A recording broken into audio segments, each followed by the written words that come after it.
दोस्तों good evening.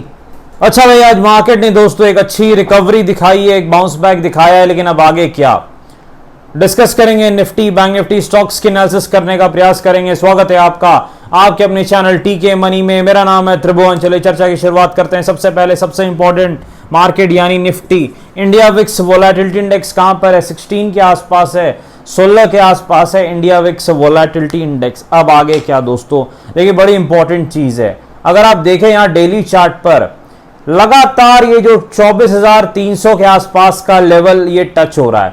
हमने याद होगा आपको डिस्कस किया था मेरे ख्याल से मंडे या ट्यूसडे को कि 24,300 के आसपास तेजी नहीं करनी, क्योंकि वो एक रेजिस्टेंस है, वहां से गिर जाएगा और मार्केट गिरा वहां से। लेकिन अब देखिए यहां थ्योरी बदल रही है। लगातार मार्केट इस लेवल को टच कर, अगर आप देखें 1 2 3 4 टच दिख रहे हैं यहां पर, 1 2 3 4। तो अगर ये लेवल निकलता है, जैसे मान लीजिए एक दरवाजा है, इसको बार बार आप पुश कर रहे हैं, तो एक बार पंच पड़ेगा जोर से और दरवाजा टूट जाएगा। सिंपल है भाई। और दरवाजा टूटेगा तो क्या होगी? फिर होगी तेजी। और फिर कैसी तेजी होगी? मजेदार तेजी होगी। तो फिर उस तेजी को कैसे खेलना है भाई? हर चीज खेलने के लिए भी प्लान होना चाहिए, ऐसा कुछ नहीं है।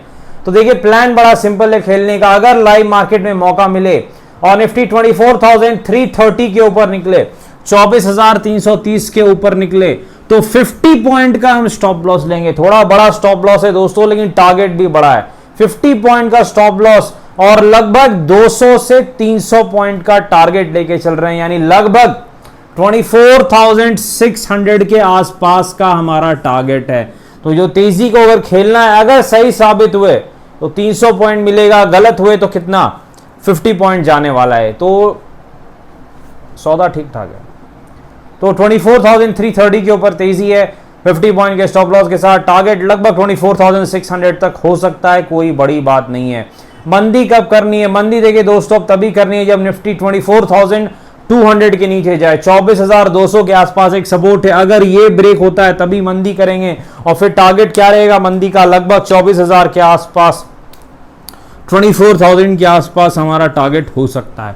मंदी करनी 24,200 के नीचे ही, उसके ऊपर ठीक नहीं रहेगा। बाकी तो आपको पता ही है, डब्ल्यू पैटर्न बनता है तो क्या करना है? तेजी करनी है। आज भी डब्ल्यू पैटर्न बना 24,200 के आसपास और एक तेजी देखने को मिली है 100+ पॉइंट की।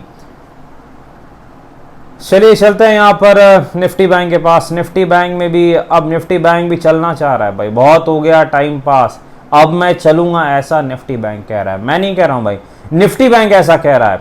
और निफ्टी बैंक अगर 50,260 के ऊपर निकला तो हो सकता है 50,700 तक के लेवल भी दिखा सकता है, 50,700 तक के लेवल भी निफ्टी बैंक दिखा सकता है। यानी 400-500 पॉइंट की तेजी हो सकती है निफ्टी बैंक में। अगर निफ्टी बैंक यहां से चलता है तो कोई बड़ी बात नहीं रहेगी।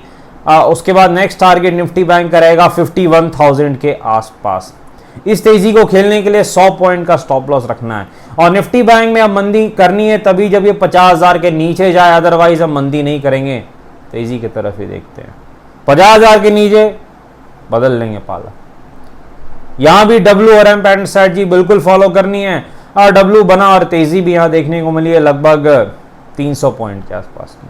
स्टॉक्स में चलते हैं, यस बैंक के पास चलता है। यस बैंक चल पड़ा है, यस बैंक की ट्रेन अब चल पड़ी है धीरे धीरे ऊपर की तरफ, अब ये जा रहा है। 26 इसका नेक्स्ट रेजिस्टेंस है। आरबीएल बैंक बड़ी गिरावट के बाद आखिरकार आरबीएल भी चल पड़ा है भाई। आरबीएल अब 230 के आसपास इसका रेजिस्टेंस है। इंडिगो के पास चलते हैं दोस्तों। इंडिगो कंसोलिडेट कर रहा है, टाइम पास कर रहा है। नीचे 4200 जो है इसका सपोर्ट है, 4600 रेजिस्टेंस है, बीच में फंसा हुआ है। अगर 4350 के ऊपर निकलता है तो थोड़ी तेजी दिखा सकता है। आईडीएफसी फर्स्ट बैंक काफी दिनों से ये नीचे की तरफ की ही चाल दिखा रहा है, सपोर्ट के नजदीक है। 71.5 इसका सपोर्ट है।